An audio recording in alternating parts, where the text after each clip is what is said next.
La prueba de las apariciones. ¿Se vio a Jesús vivo después de su muerte en la cruz? En 1963, el cuerpo de Addie Mae Collins, de 14 años de edad, una de 4 muchachas negras estadounidenses trágicamente asesinadas en un infame atentado explosivo en una iglesia perpetrado por racistas blancos, fue sepultado en Birmingham, Alabama. Durante años, los miembros de su familia continuaron visitando la tumba para orar y dejar flores. En 1998, tomaron la decisión de exhumar los restos para sepultarlos en otro cementerio. Cuando los trabajadores fueron a desenterrar el cuerpo, sin embargo, volvieron con un descubrimiento estremecedor. La tumba estaba vacía. Como es de entender, los familiares quedaron terriblemente perturbados.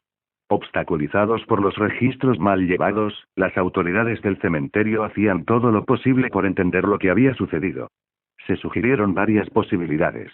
La principal fue que la lápida se había erigido en el lugar equivocado.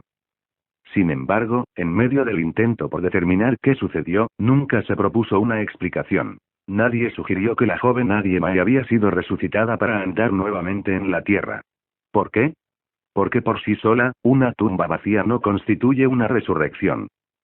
Mi conversación con el Dr. William Lane Craig había elucidado evidencia poderosa de que la tumba de Jesús estaba vacía el domingo después de su crucifixión. Si bien sabía que era evidencia importante y necesaria a favor de su resurrección, también tenía en cuenta que un cuerpo desaparecido no es una prueba concluyente por sí solo. Se necesitarían más hechos para establecer que Jesús en verdad había regresado de entre los muertos.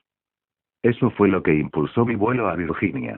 Mientras el avión sobrevolaba los montes boscosos, me encontraba realizando una lectura de última hora a un libro de Michael Martin, el profesor de la Universidad de Boston que ha buscado desacreditar al cristianismo. Sonreí al leer sus palabras.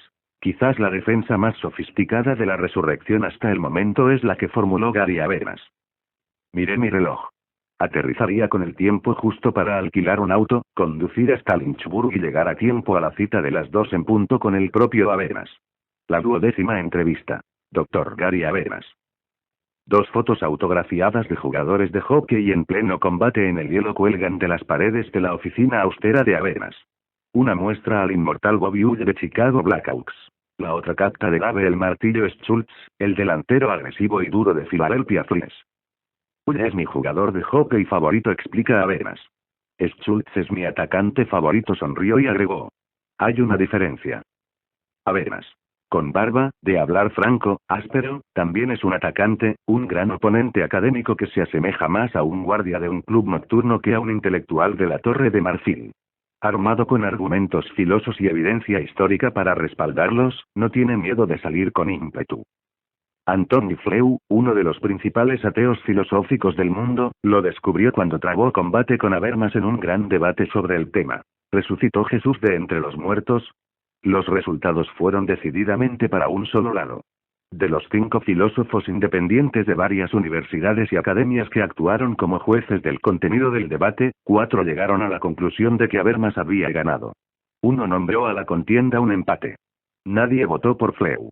Un juez comentó. Me sorprendió, conmovió quizás sea una palabra más ajustada, ver la debilidad del enfoque de Flew. Me quedé con la siguiente conclusión. Dado que el caso en contra de la resurrección no es más poderoso que el presentado por Antony Flew, pienso que ya es hora de que comience a considerar la resurrección con más seriedad.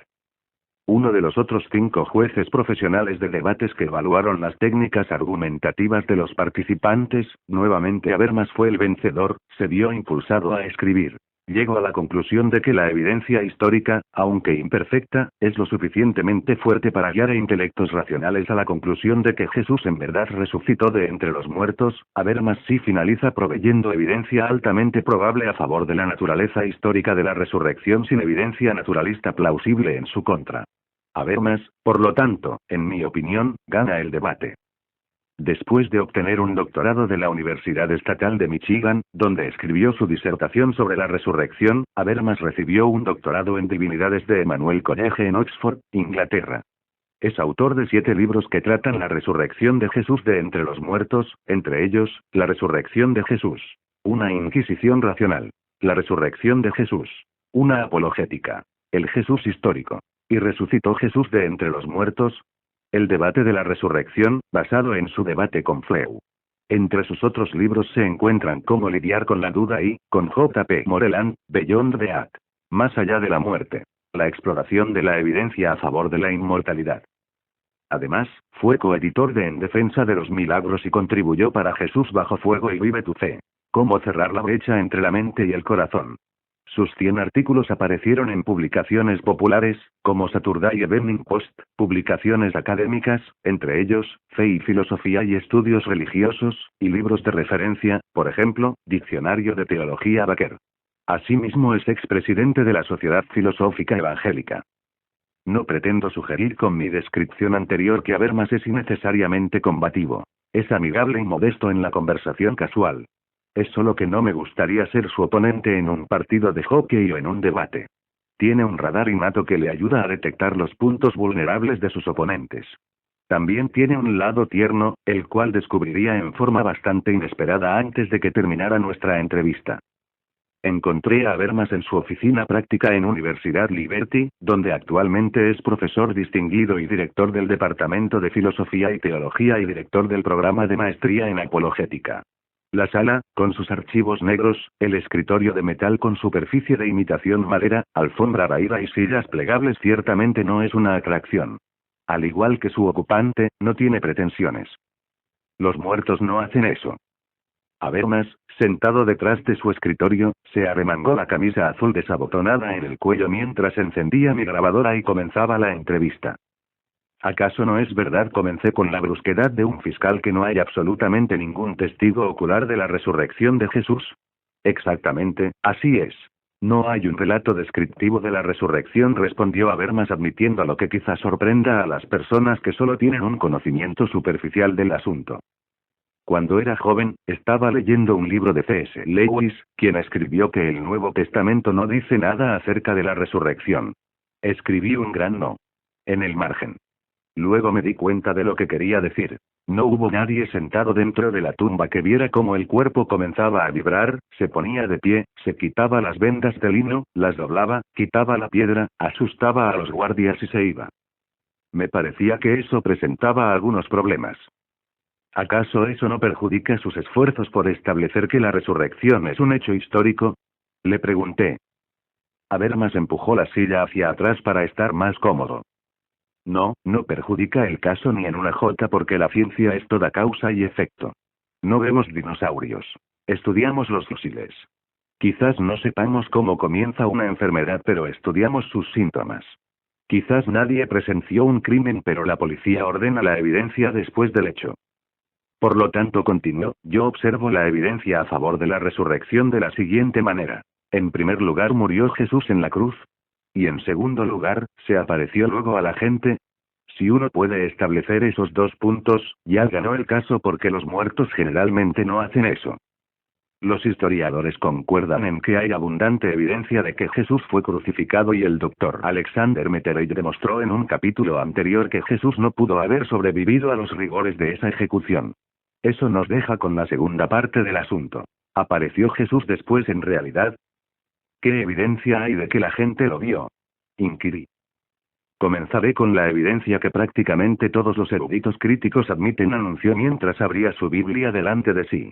Nadie cuestiona que Pablo escribió Primera de Corintios y allí lo tenemos afirmando en dos pasajes que él mismo se encontró con el Cristo resucitado. En Primera de Corintios 9:1 pregunta: ¿no soy apóstol?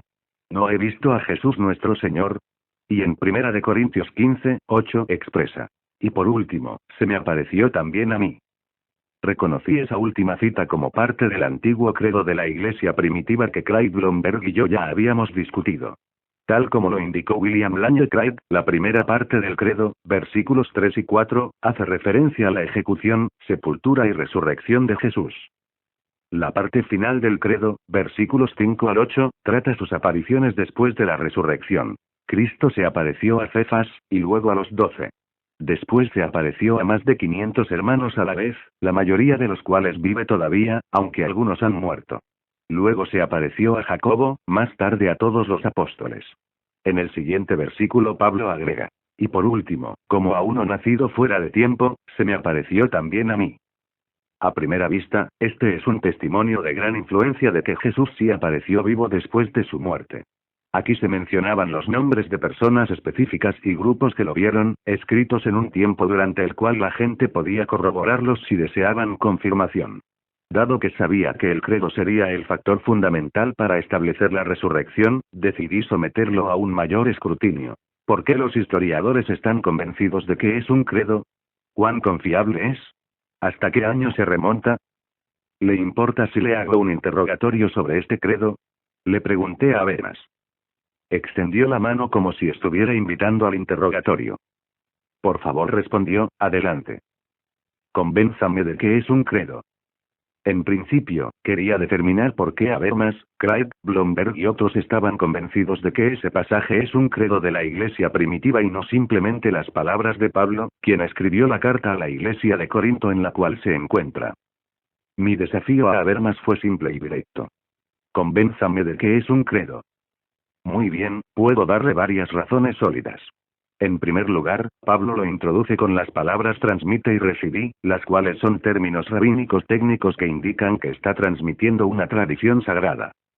En segundo lugar, anunció a Habermas mirándose las manos a medida que tomaba un dedo a la vez para enfatizar cada punto, los paralelismos del texto y el contenido estilizado indican que es un credo. En tercer lugar, el texto original utiliza Cefas para Pedro, el cual es su nombre en arameo. En realidad, el arameo por sí solo indica su origen muy antiguo. En cuarto lugar, el credo utiliza varias frases primitivas que no era costumbre de Pablo utilizar como los 12, al tercer día, resucitó y otras. En quinto lugar, el empleo de ciertas palabras es similar a los recursos narrativos del arameo y del hebreo de la Mishnah. Al habérsele acabado los dedos, levantó la vista y me miró. ¿Continuó? Me preguntó. Está bien, respondí. Lo que usted quiere decir es que estos hechos lo convencen, como cristiano evangélico conservador, de que es un credo antiguo. Habermas pareció un poco ofendido por esa observación evidentemente sarcástica e irónica. No son solo los cristianos conservadores los que están convencidos, insistió indignado. Esta es una evaluación que la comparten una amplia gama de eruditos de un vasto espectro teológico. El eminente erudito Joachim Jeremías se refiere a este credo como la tradición más antigua de todas, y Ulrich Wilhelms dice que indudablemente se remonta a la fase más antigua de la historia del cristianismo primitivo. Esto hizo surgir la pregunta de cuán primitivo es el credo. ¿Cuán lejos puede remontarse? Pregunté. Sabemos que Pablo escribió Primera de Corintios entre los años 55 y 57 después de Cristo. Indica en Primera de Corintios 15, 1, 4 que ya ha transmitido este credo a la iglesia de Corinto, lo cual coloca la fecha mucho antes durante su visita allí en el año 51 después de Cristo. Por lo tanto, el credo se estaba utilizando dentro de 20 años de la resurrección, lo cual es bastante temprano. Sin embargo, estoy de acuerdo con varios eruditos que lo remontan a una época anterior, a unos 2 a 8 años después de la resurrección, o del 32 al 38 después de Cristo, cuando Pablo lo recibió ya sea en Damasco o Jerusalén. Por lo tanto, este material es increíblemente temprano, testimonio primitivo, sin artificios, del hecho que Jesús se apareció vivo a escépticos como Pablo y Jacobo, al igual que a Pedro y al resto de los discípulos. Sin embargo, protesté, no es un relato de primera mano. Pablo está dando la lista de segunda o tercera mano. ¿No disminuye eso su valor como evidencia? Para Habermas no. Tenga presente que Pablo afirma personalmente que Jesús se le apareció también a él, por lo tanto, esto constituye un testimonio de primera mano. Y Pablo no tomó esta lista de un extraño que cruzó en la calle. La perspectiva predominante es que la recibió directamente de testigos oculares, los propios Pedro y Jacobo, y procuró con diligencia confirmar su precisión. Esa era una afirmación fuerte. ¿Cómo lo sabe? Pregunté. Concuerdo con los eruditos que creen que Pablo recibió este material 3 años después de su conversión, cuando hizo un viaje a Jerusalén y se encontró con Pedro y Jacobo. Pablo describe ese viaje en Gálatas 1, 18, 19, donde emplea una palabra griega muy interesante. Historio. No estaba familiarizado con el significado de la palabra. ¿Por qué es significativo? Porque esta palabra indica que no fue de visita social cuando se encontró con ellos. Demuestra que fue en un viaje de investigación. Pablo estaba actuando como un perito investigador, alguien que estaba corroborándolo detenidamente. Por lo tanto, el hecho de que Pablo confirmó los hechos en persona con dos testigos oculares que se mencionan específicamente en el credo, Pedro y Jacobo, le otorga más peso. Uno de los pocos eruditos judíos del Nuevo Testamento, Pinchas Lapide, señala que la evidencia a favor del credo es tan fuerte que puede considerarse una declaración de un testigo ocular. Antes de que pudiera acotar algo, Habermas agregó. Y luego, en 1 Corintios 15:11, Pablo hace hincapié en que los otros apóstoles acordaron predicar el mismo evangelio, ese mismo mensaje acerca de la resurrección. Esto significa que lo que dice el testigo ocular Pablo es exactamente lo mismo que dicen los testigos oculares Pedro y Jacobo. Debo admitirlo. Sonaba muy convincente. Aún así, tenía algunas reservas acerca del credo y no quería que las afirmaciones que Habermas hacía confiadamente me impidieran sondearlo con más profundidad. El misterio de los 500. El credo de 1 Corintios 15 es el único pasaje de la literatura antigua que afirma que Jesús se apareció a 500 personas a la vez. Los evangelios no lo corroboran. Ningún historiador secular lo menciona. Y para mí constituye una señal de advertencia. Si eso realmente sucedió, ¿por qué nadie más habla de ello? Le pregunté a Habermas. No creería que los apóstoles lo citarían como evidencia donde quiera que fueran.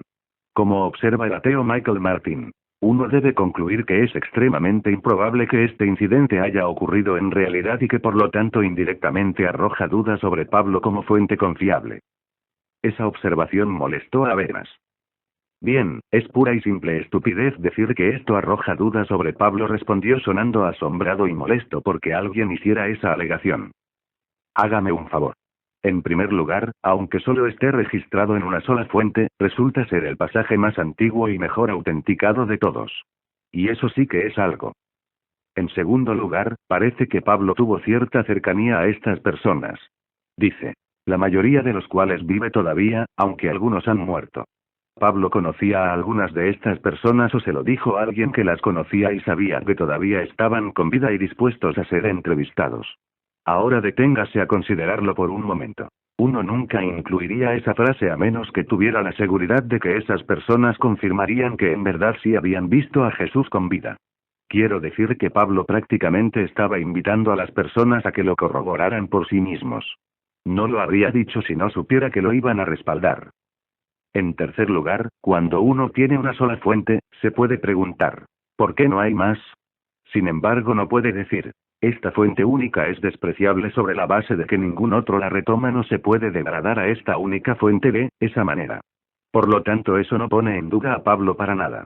Créame, a Martín le encantaría poder hacerlo, pero no lo puede hacer en forma legítima. Este es un ejemplo de cómo algunos críticos quieren quedarse con el pan y con la torta. Generalmente, denigran el relato de la resurrección de los evangelios para favorecer a Pablo ya que se le considera la autoridad principal. Sin embargo, en este asunto, cuestionan a Pablo a favor de textos en los que, para empezar, no tienen tanta confianza. ¿Qué revela esto acerca de su metodología?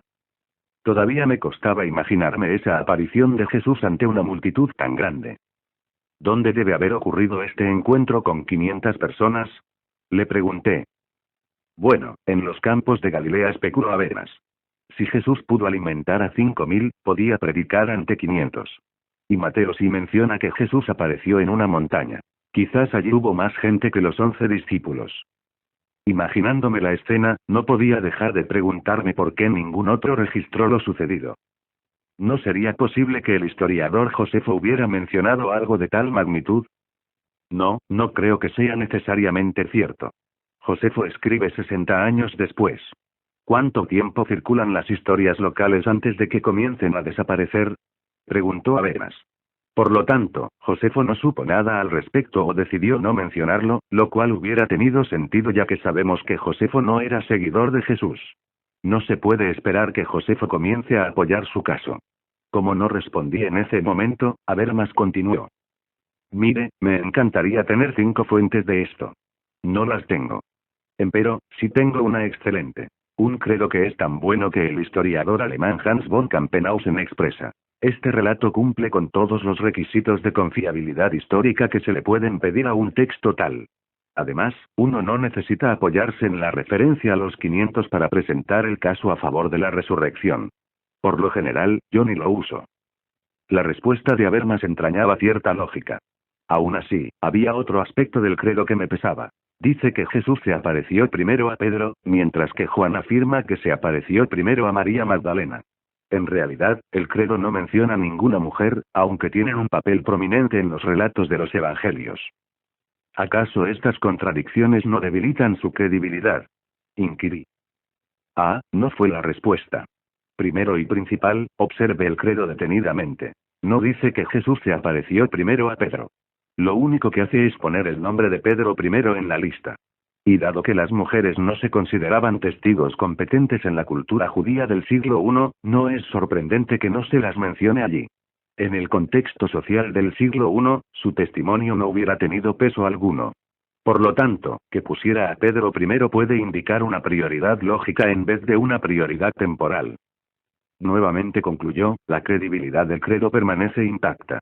Usted presentó algunas preguntas, pero ¿acaso no va a admitir que no socavan la evidencia persuasiva de que el credo es antiguo, que está exento de contaminación legendaria, que es inequívoco y específico, y que a fin de cuentas está arraigado en los relatos de testigos oculares? Al fin y al cabo, me vi forzado a darle la razón. El peso de la evidencia en forma clara y convincente sustenta el hecho de que el credo es una prueba poderosa a favor de las apariciones de Jesús después de la resurrección. Tan poderosa que William Lane Craig, el experto en la resurrección que había entrevistado en el capítulo anterior, dijo que Wolfgang Pannenberg, quizás el teólogo sistemático contemporáneo más grande del mundo, ha sacudido la teología alemana escéptica moderna al construir toda su teología precisamente a partir de la evidencia histórica a favor de la resurrección de Jesús provista por la lista de apariciones que da Pablo. Habiendo quedado satisfecho de que el credo de 1 Corintios 15 es en esencia confiable, era hora de comenzar a observar los 4 evangelios, que relatan las apariciones del Jesús resucitado con más detalle. El testimonio de los evangelios. Comencé esta corriente de interrogación pidiéndole a Habermas que describiera las apariciones después de la resurrección que se encuentran en Mateo, Marcos, Lucas y Juan. Hay varias apariciones diferentes a una gran cantidad de personas diferentes en los evangelios y en Hechos, algunas son a un individuo, otras son a un grupo, a veces son dentro de un local, otras al aire libre, a personas sensibles como Juan y a personas escépticas como Tomás comenzó. A veces, tocaban a Jesús o comían con él. Los textos enseñan que él estaba presente físicamente. Las apariciones ocurrieron durante varias semanas. Y hay buenas razones para confiar en estos relatos, por ejemplo, carecen de muchas tendencias mitológicas típicas. ¿Podría enumerarme esas apariciones? De memoria, Habermas las describió una tras otra. Jesús se apareció a María Magdalena, en Juan 20, 10, 18. A las otras mujeres, en Mateo 28, 8, 10. A Cleofás y a otro discípulo en el camino a Emaús, en Lucas 24, 13, 32. A 11 discípulos y otros, en Lucas 24, 33, 49. A 10 apóstoles y otros, con Tomás ausente, en Juan 20, 19, 23. A Tomás y a los otros apóstoles, en Juan 20, 26, 30. A 7 apóstoles, en Juan 21, 1, 14. A los discípulos, en Mateo 28, 16, 20. Y estuvo con los apóstoles en el Monte de los Olivos antes de su ascensión, en Lucas 24, 50, 52 y Hechos 1, 4, 9. Lo que es interesante en particular, agregó Habermas, es que C.H. Dodd, el erudito de la Universidad de Cambridge, analizó detenidamente estas apariciones y llegó a la conclusión de que varias de ellas están basadas en material muy temprano, entre ellas, el encuentro de Jesús con las mujeres, en Mateo 28, 8, 10. Su encuentro con los 11 apóstoles en el cual les dio la gran comisión, en Mateo 28, 16, 20. Y su encuentro con los discípulos, en Juan 20, 19, 23, en el cual les mostró sus manos y su costado. Nuevamente, allí había una gran cantidad de ocasiones en que se vio a Jesús. No era una mera observación fugaz de una figura borrosa por parte de una o dos personas. Hubo numerosas apariciones a gran cantidad de personas y muchas de las apariciones quedaron confirmadas en más de un evangelio o por el credo de 1 Corintios 15. ¿Hay más corroboración?, pregunté. Considere Hechos, respondió Habermas, haciendo referencia al libro del Nuevo Testamento que registra el lanzamiento de la Iglesia. No solo se mencionan con regularidad las apariciones de Jesús, sino también se dan detalles y el tema de los discípulos como testigos de estas cosas se encuentra prácticamente en todos los contextos. La clave, anunció Habermas, es que algunos de los relatos de Hechos 1, 5, 10 y 13 también incluyen algunos credos que, al igual que el de Primera de Corintios 15, transmiten datos muy tempranos con relación a la muerte y resurrección de Jesús. Así, Habermas tomó un libro y leyó la conclusión del erudito John Drane. La evidencia más temprana que tenemos acerca de la resurrección casi seguro se remonta al tiempo inmediatamente posterior al momento en que se dice que ocurrió la resurrección. Esta es la evidencia que aparece en los primeros sermones de Hechos de los Apóstoles. No puede haber lugar a dudas de que en los primeros capítulos de Hechos, su autor preservó material de fuentes muy tempranas. Por cierto, Hechos está lleno de referencias a las apariciones de Jesús. El apóstol Pedro fue inexorable en este aspecto. En Hechos 2, 32 dice: a este Jesús, Dios lo resucitó, y de ello todos nosotros somos testigos. En Hechos 3, 15 lo repite: mataron al autor de la vida, pero Dios lo levantó de entre los muertos, y de eso nosotros somos testigos. Le confirma a Cornelio en Hechos 10, 41 que nosotros comimos y bebimos con él después de su resurrección. Para no ser menos, Pablo afirma en un discurso que se encuentra registrado en Hechos 13, 31 que durante muchos días lo vieron los que habían subido con él de Galilea a Jerusalén, y ellos son ahora sus testigos ante el pueblo. Habermas afirmó: la resurrección fue sin duda la proclamación central de la iglesia primitiva desde el principio. Los primeros cristianos no adoptaron simplemente las enseñanzas de Jesús. Estaban convencidos de que lo habían visto vivo después de su crucifixión. Eso fue lo que cambió sus vidas y dio inicio a la iglesia.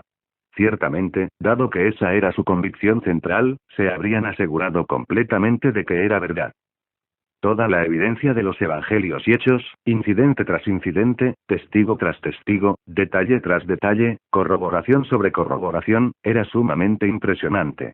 Aunque lo intenté, no pude pensar en otro hecho de la historia antigua tan completamente atestiguado.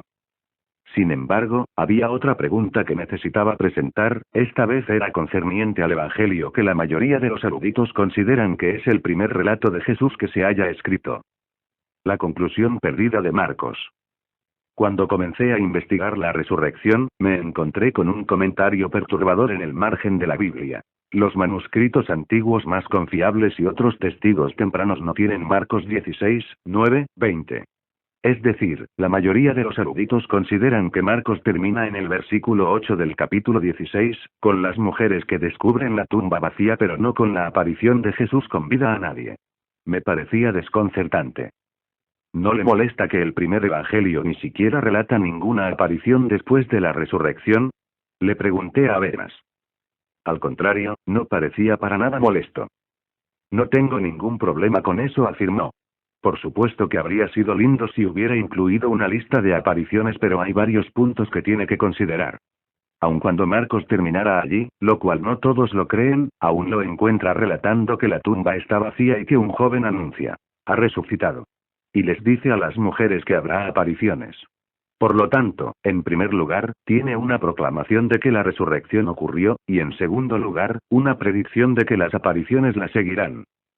Uno puede cerrar su novela favorita y pensar: no puedo creer que el autor no me cuenta el próximo episodio, pero no puede cerrar el libro y decir: el escritor no cree en el próximo episodio. Marcos definitivamente lo cree. Es evidente que creía que la resurrección había ocurrido. Termina con que las mujeres reciben la noticia de que Jesús aparecerá en Galilea y luego otros confirman que lo hizo. Según la tradición de la Iglesia, Marcos fue compañero del Pedro, un testigo ocular. ¿No es extraño, le pregunté, que Marcos no mencione que Jesús se apareció a Pedro, si en verdad lo hizo? Marcos no menciona ninguna aparición, por lo tanto no sería peculiar que no se mencionara a Pedro, observó. Sin embargo, note que Marcos sí distingue a Pedro. Marcos 16, 7 dice: pero vayan a decirles a los discípulos y a Pedro: él va delante de ustedes a Galilea. Allí lo verán, tal como les dijo. Esto concuerda con 1 de Corintios 15, 5, el cual confirma que Jesús sí se apareció a Pedro. Y con Lucas 24, 34, otro credo temprano, el cual proclama: es cierto. El Señor ha resucitado y se le ha aparecido a Simón, o Pedro.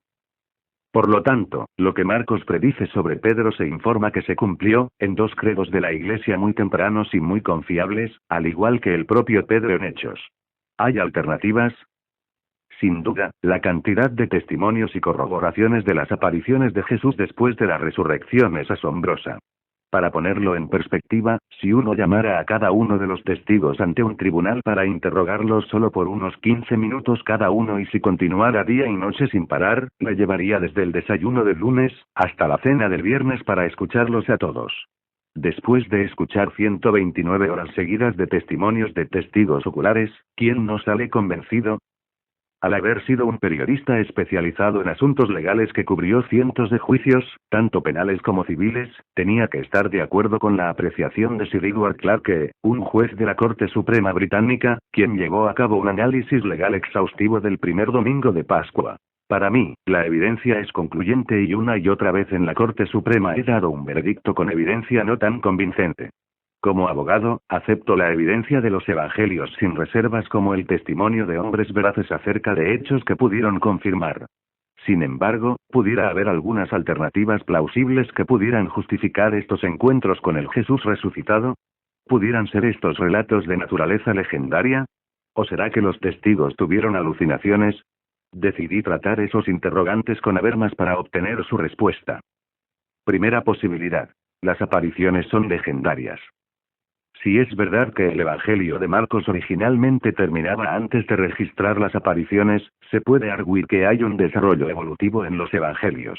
Marcos no registra ninguna aparición, Mateo tiene algunas, Lucas tiene más y Juan tiene la mayor cantidad.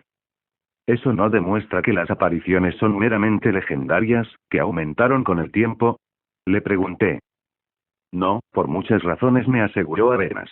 En primer lugar, no todo el mundo cree que Marcos es el primer evangelio. Hay algunos eruditos, por cierto que son minoría, que creen que Mateo se escribió primero. En segundo lugar, aunque aceptara su tesis como verdadera, solo prueba que las leyendas aumentan con el tiempo, no puede refutar la creencia original de que Jesús resucitó de entre los muertos.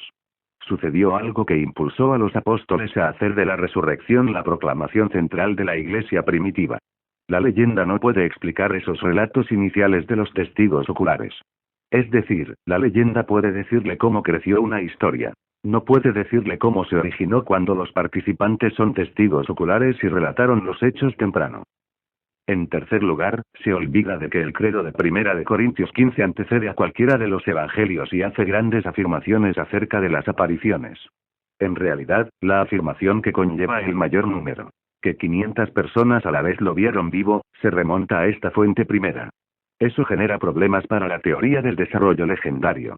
Las mejores razones para desechar la teoría de la leyenda vienen de los primeros relatos de los credos de 1 Corintios 15 y Hechos, los cuales anteceden al material de los evangelios. Y en cuarto lugar, ¿qué pasa con la tumba vacía? Si la resurrección fuera solamente una leyenda, la tumba estaría ocupada. Sin embargo, la mañana de Pascua estaba vacía.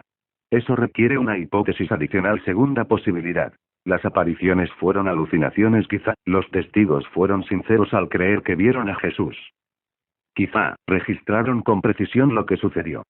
Sin embargo, puede ser que hayan estado viendo una alucinación que los convenció de que estaban en presencia de Jesús cuando en realidad no era así. Habermas sonrió ante la pregunta. ¿Conoce a Gary Collins? Me preguntó. La pregunta me tomó por sorpresa. Seguro, respondí, lo conozco. Estuve en su oficina hace poco para entrevistarlo para este mismo libro.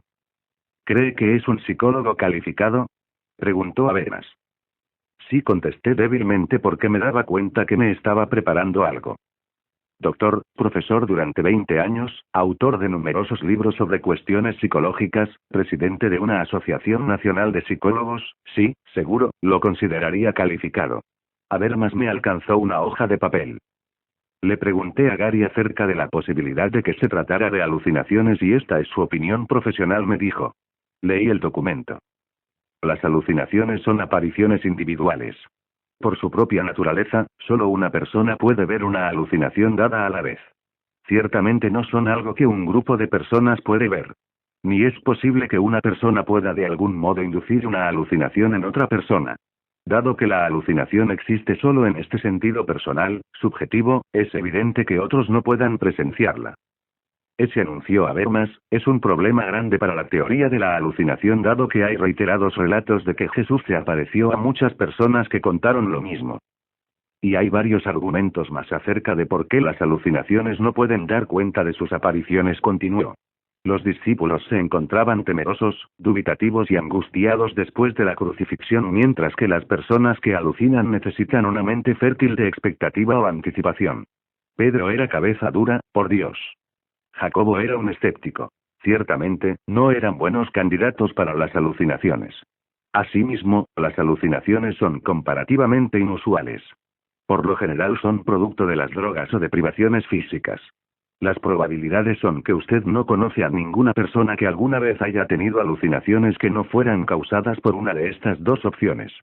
Sin embargo, se supone que debemos creer que en el transcurso de varias semanas, personas de todo tipo de trasfondo, de todo tipo de temperamento, en varios lugares, todas ellas tuvieron alucinaciones.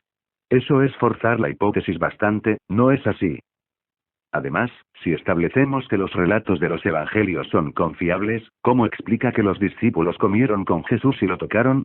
¿Cómo camina con dos de ellos por el camino a Emaús? ¿Y qué de la tumba vacía? Si la gente solo imaginaba que veía a Jesús, su cuerpo estaría todavía en la tumba. Pensé. Está bien, si no fue una alucinación quizás fue algo más sutil. Pudo haber sido un caso de pensamiento colectivo, en el que unos convencen a otros de que vieron algo que no existe. Le pregunté.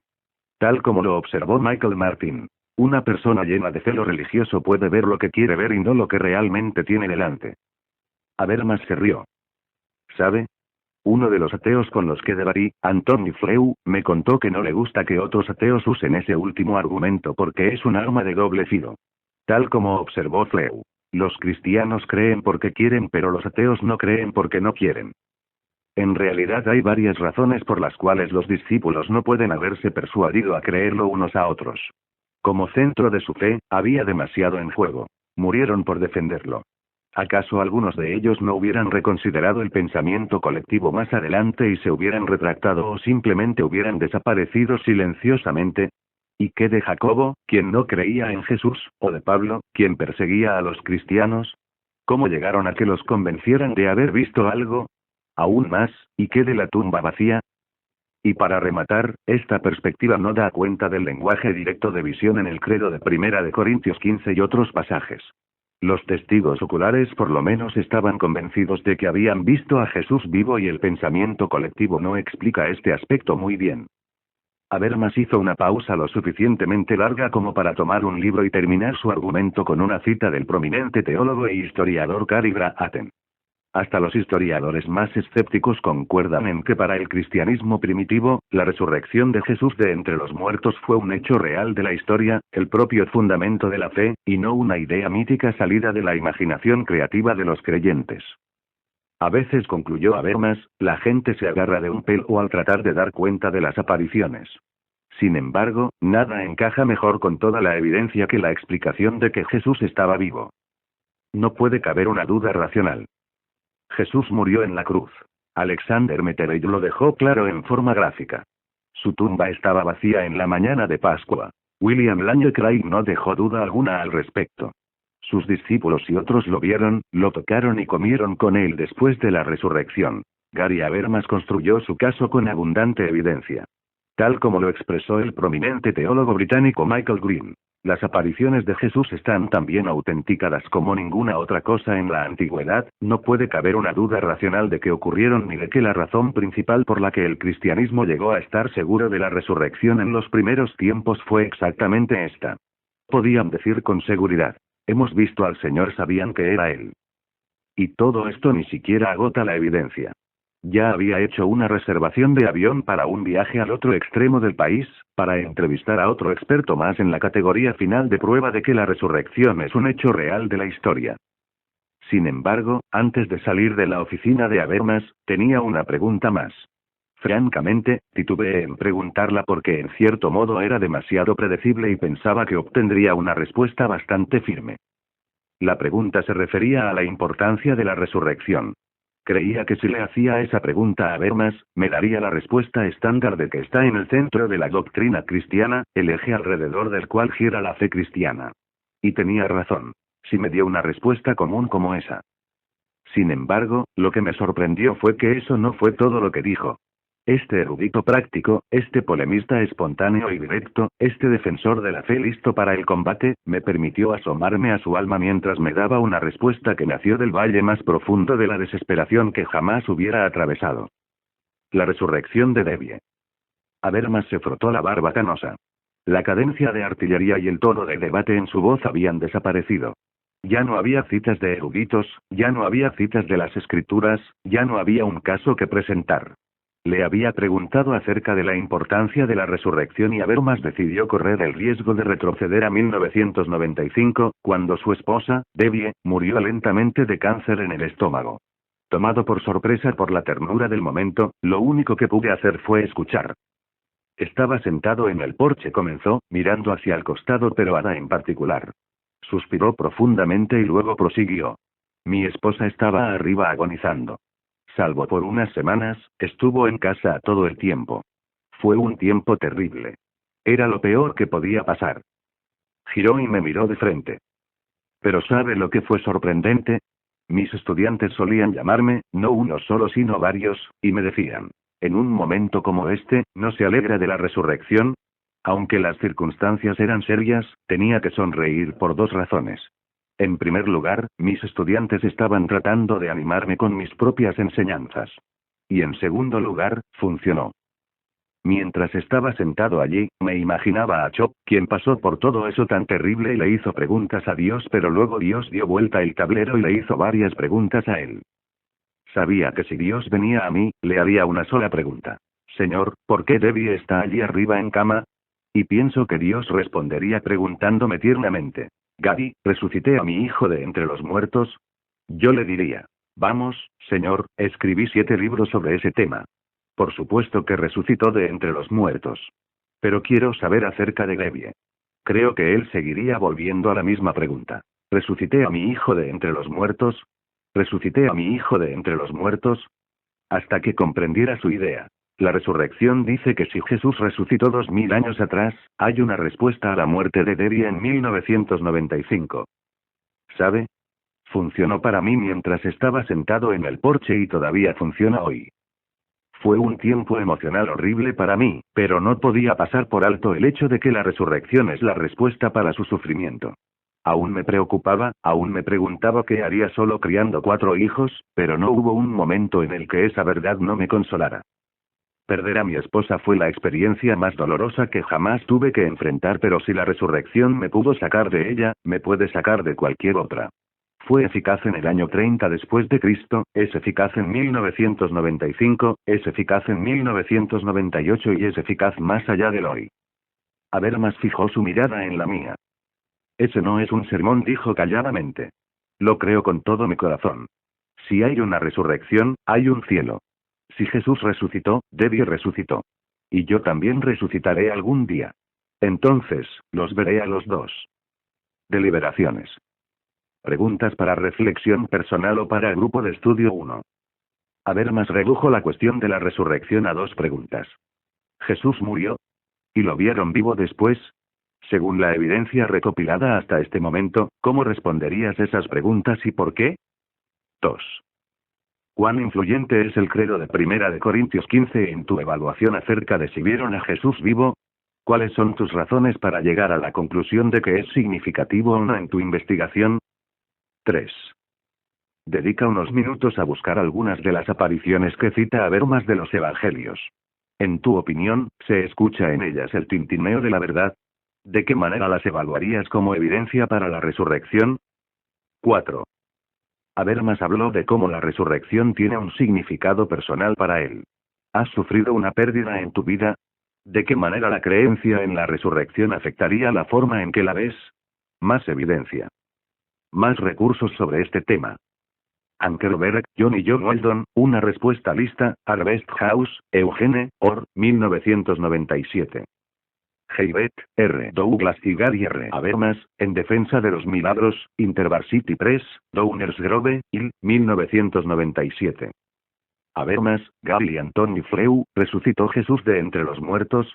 El debate de la resurrección, Harper y Row, San Francisco, 1987. Habermas, Gary y J. P. Moreland, Más allá de la muerte. La exploración de la evidencia a favor de la inmortalidad, Crossway, Westchester, Ill, 1998. Morrison, Frank, ¿quién movió la piedra? Zondervan, Grand Rapids, 1987. Proctor, William, El informe de la resurrección, Broadman y Oldman, Nashville, 1900. ¿Hay otros hechos que respalden a la resurrección?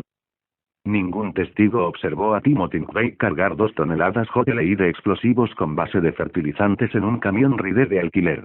Nadie lo vio conducir el vehículo hasta el frente del edificio federal en Oklahoma City y detonar la bomba que mató 168 personas. Ninguna cámara de vídeo capturó una imagen de él cuando escapaba de la escena.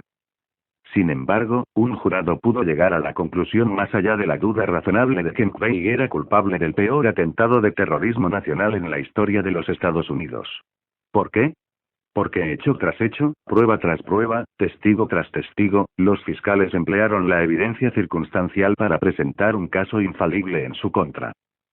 Si bien ninguna de las 137 personas llamadas al estrado como testigos habían visto a McVeigh cometer el delito, su testimonio sí proveyó evidencia indirecta de su culpabilidad. Un comerciante dijo que McVeigh alquiló un camión Ryder, un amigo dijo que McVeigh habló de bombardear el edificio por su ira contra el gobierno, y un científico dijo que la ropa de McVeigh tenía un residuo de explosivos cuando la policía lo arrestó. Los fiscales reforzaron eso con más de 700 pruebas, desde comprobantes de hotel y taxi hasta registros telefónicos, de una llave de camión hasta un comprobante de un restaurante chino. En 18 días tejieron una red convincente de evidencia de la cual McVeigh lamentablemente no pudo escaparse. El testimonio de los testigos oculares se llama evidencia directa porque la gente relata bajo juramento cómo vieron en persona al acusado cometer el delito.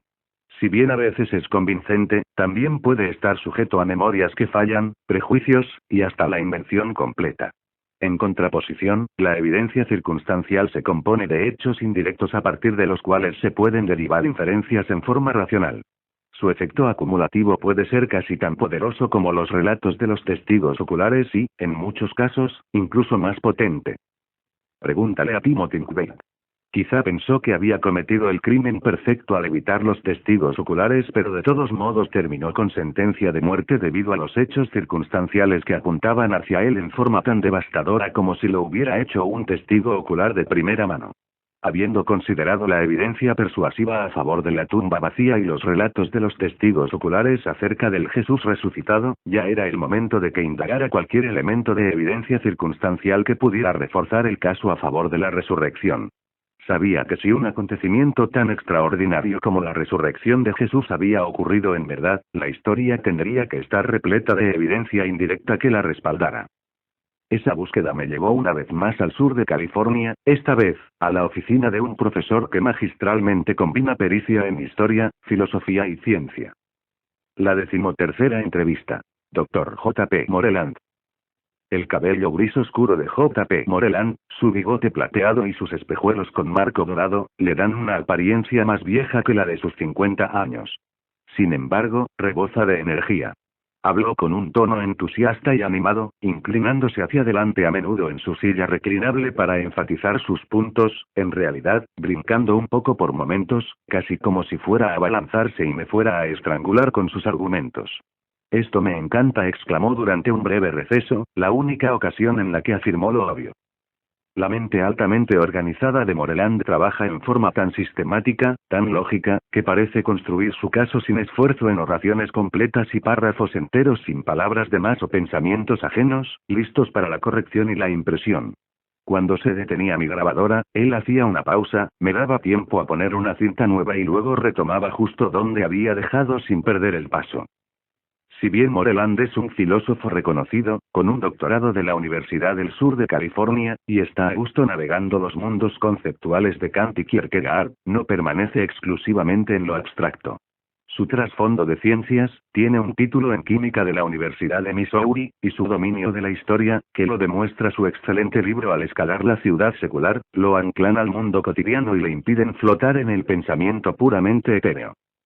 Moreland, quien también posee una maestría en teología del Seminario Teológico de Dallas, actualmente es profesor de la Escuela de Teología Talbot, donde enseña en el programa de maestrías en filosofía y ética. Sus artículos se han publicado en más de 30 revistas profesionales, tales como Filosofía Estadounidense Trimestral, Metafilosofía, y la Filosofía y la Investigación Fenomenológica. Ha escrito, coescrito, o editado numerosos libros, entre ellos, El cristianismo y la naturaleza de la ciencia. ¿Existe Dios? Un debate con Kai Nielsen. El debate de vida o muerte. La hipótesis de la creación. Más allá de la muerte. La exploración de la evidencia a favor de la inmortalidad. Jesús bajo fuego. Y amarás a tu Dios con toda tu mente.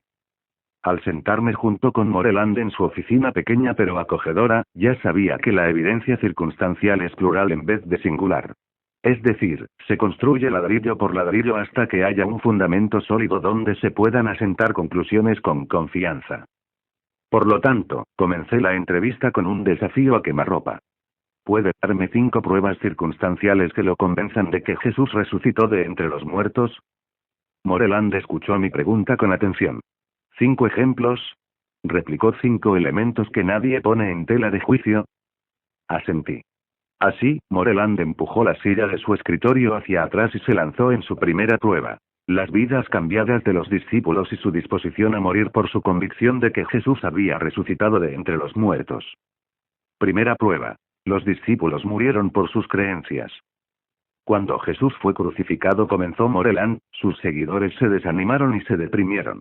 Ya no tenían confianza en que Jesús había sido enviado por Dios porque creían que cualquier persona crucificada era maldecida por Dios. También les habían enseñado que Dios no permitiría que su Mesías sufriera la muerte. Por lo tanto, se dispersaron. El movimiento de Jesús quedó parado en seco. Luego, al cabo de un corto período de tiempo, los vemos abandonar sus ocupaciones, volver a reunirse y comprometerse a anunciar un mensaje muy específico. Que Jesucristo era el Mesías de Dios que murió en una cruz, volvió a la vida y que ellos lo vieron con vida. Y estuvieron dispuestos a pasar el resto de sus vidas proclamándolo sin ninguna recompensa desde el punto de vista humano. No es que los esperaba una mansión en el Mediterráneo. Enfrentaron una vida de privaciones. A menudo no tenían comida, dormían a la intemperie, eran ridiculizados, golpeados, encarcelados. Y finalmente, la mayoría de ellos fueron ejecutados y torturados. ¿Por qué? ¿Por buenas intenciones? No, porque estaban convencidos más allá de toda sombra de duda de que habían visto a Jesucristo salir vivo de entre los muertos. Lo que uno no puede explicar es cómo a este grupo particular de hombres se les ocurrió esa creencia en particular sin haber tenido la experiencia del Cristo resucitado. No hay otra explicación adecuada. Lo interrumpí con una objeción tipo. Sí, pero... Sí, admití, estuvieron dispuestos a morir por sus creencias, pero, agregué, también lo hicieron los musulmanes, los mormones y los seguidores de Jim Jones y David Koresh. Eso puede demostrar que eran fanáticos, pero admitámoslo. No prueba que lo que creían era verdad. Un momento, piense detenidamente en la diferencia, insistió Moreland mientras giraba para quedar frente a mí directamente plantando ambos pies en el suelo. Los musulmanes podrán estar dispuestos a morir por su creencia de que Alá se reveló a Mahoma, pero esa revelación no se realizó en una forma observable públicamente. Por lo tanto, pueden estar equivocados al respecto. Podrán pensar sinceramente que es verdad, pero no pueden saberlo a ciencia cierta porque no lo presenciaron ellos mismos.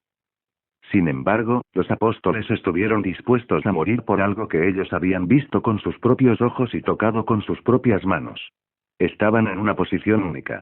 No solo creían que Jesús se levantó de entre los muertos, sino que lo sabían con certeza.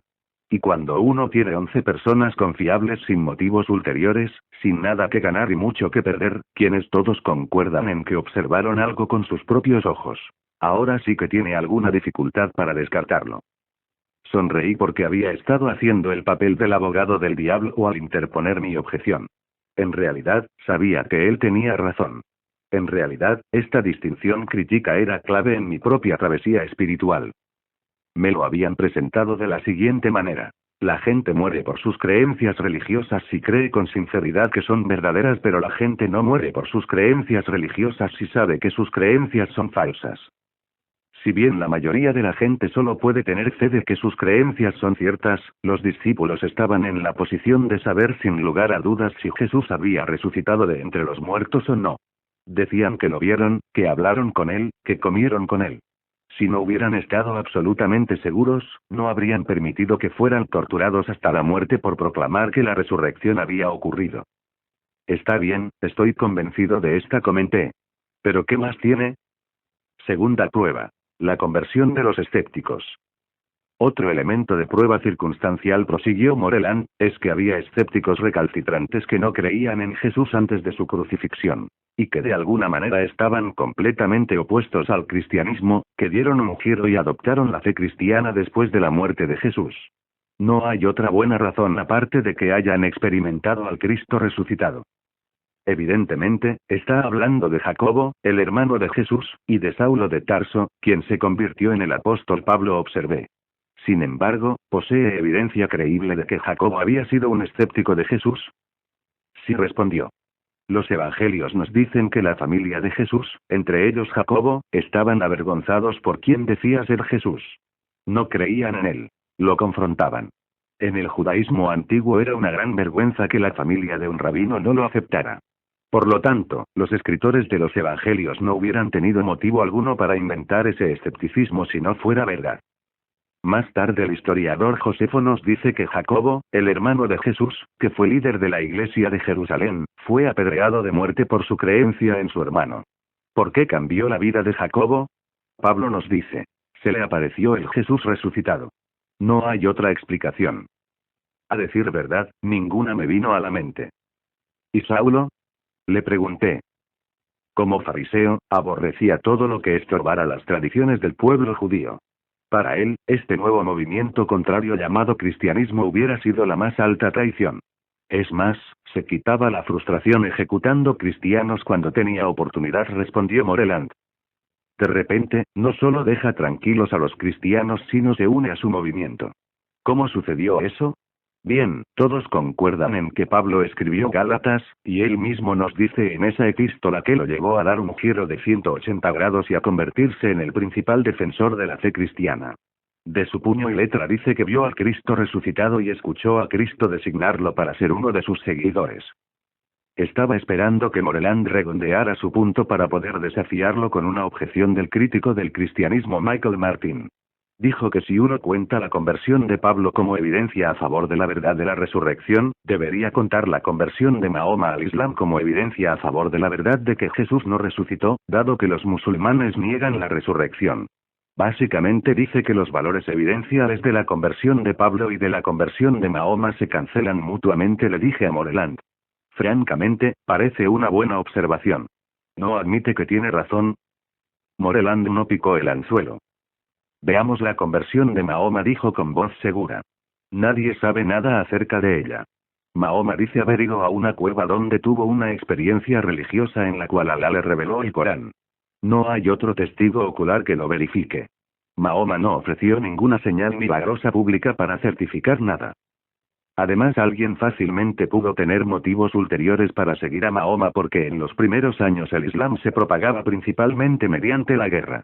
Los seguidores de Mahoma ganaron influencia política y poder sobre los pueblos que conquistaban y convertían al Islam a espada. Contrástelo con las afirmaciones de los primeros seguidores de Jesús, entre ellos Pablo. Decían haber visto acontecimientos públicos que otros también vieron. Estas cosas habían acontecido fuera de su mente y no solo en ella. Es más, cuando Pablo escribió Segunda de Corintios, lo cual nadie cuestiona, les recordó al pueblo de Corinto que él había realizado milagros cuando estuvo con ellos con anterioridad. Ciertamente hubiera sido estúpido hacer esta declaración si ellos sabían que no fue así. ¿Cuál es su punto? Le pregunté. Recuerde, respondió, no se trata del simple hecho de que Pablo cambió sus ideas.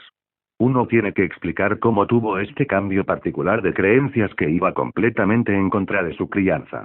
Cómo vio al Cristo resucitado en un acontecimiento público que fue presenciado por otros aunque no lo entendieran.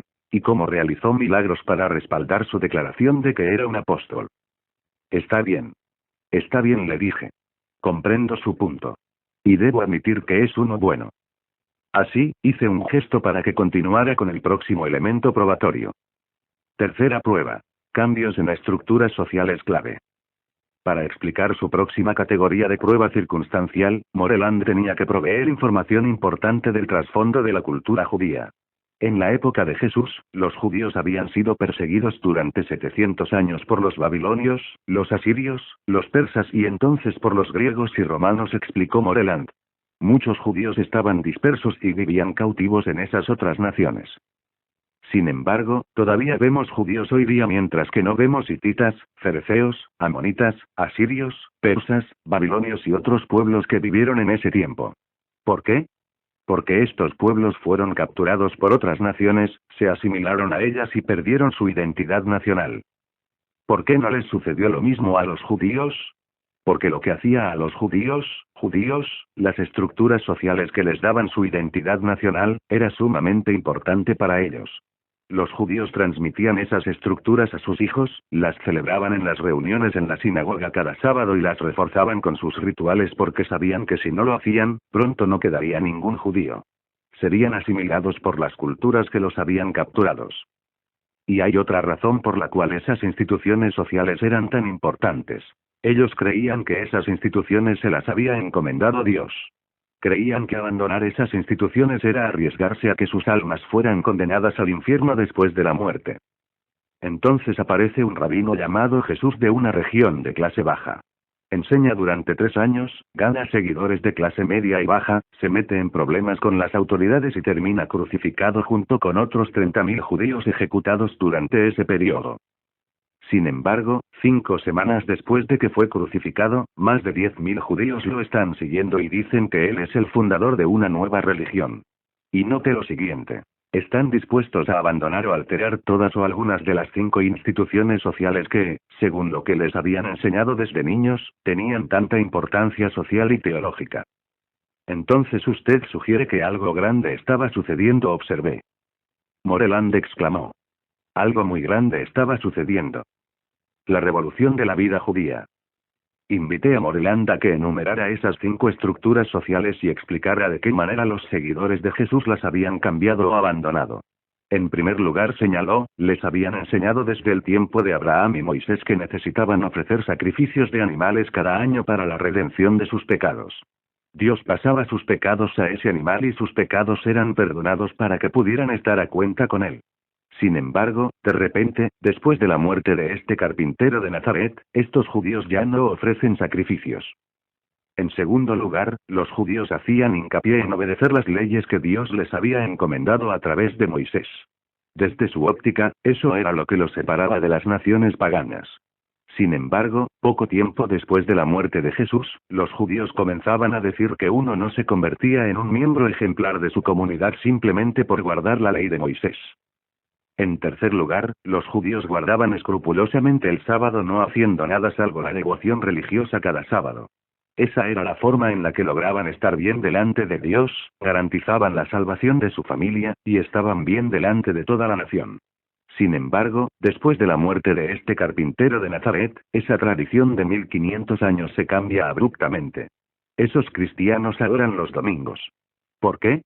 Porque ese día Jesús resucitó de entre los muertos. En cuarto lugar, creían en el monoteísmo. Un solo Dios.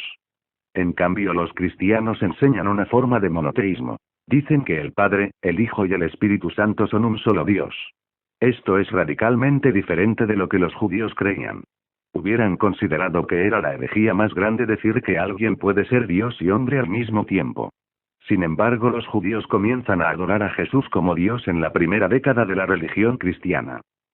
Y en quinto lugar, estos cristianos presentaban al Mesías como alguien que sufrió y murió por los pecados del mundo, mientras que los judíos habían sido enseñados a creer que el Mesías sería un líder político que destruiría los ejércitos romanos. Habiendo establecido ese contexto, Moreland prosiguió al golpe de gracia retórico, atravesándome con su mirada intensa e inconmovible.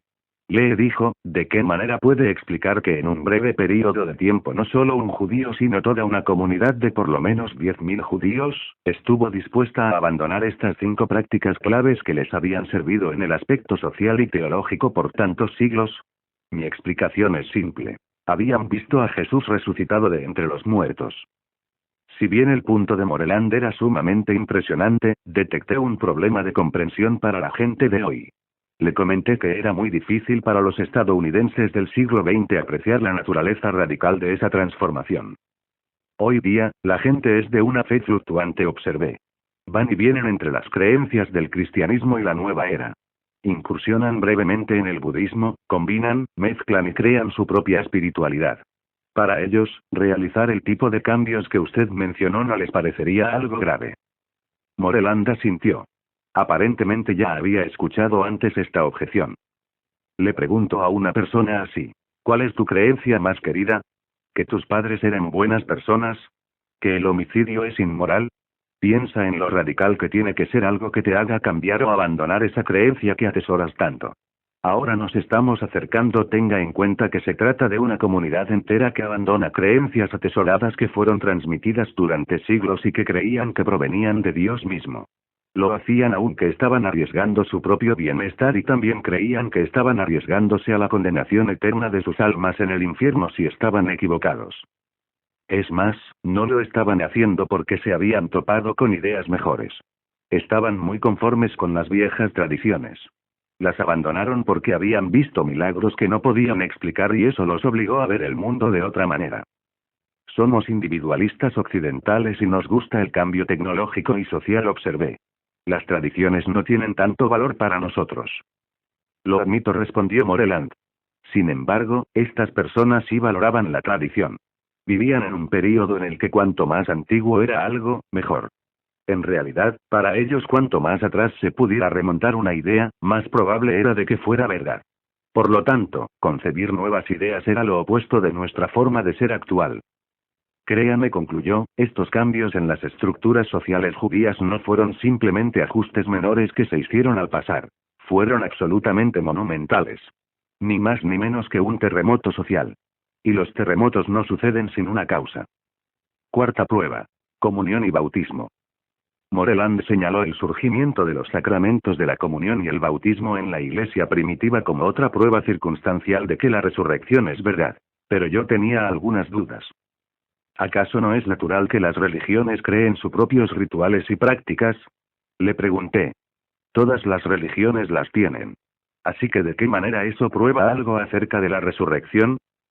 Bueno, pero consideremos la comunión por un momento, respondió. Lo extraño es que estos primeros seguidores de Jesús no se reunían para celebrar sus enseñanzas o lo maravilloso que él era.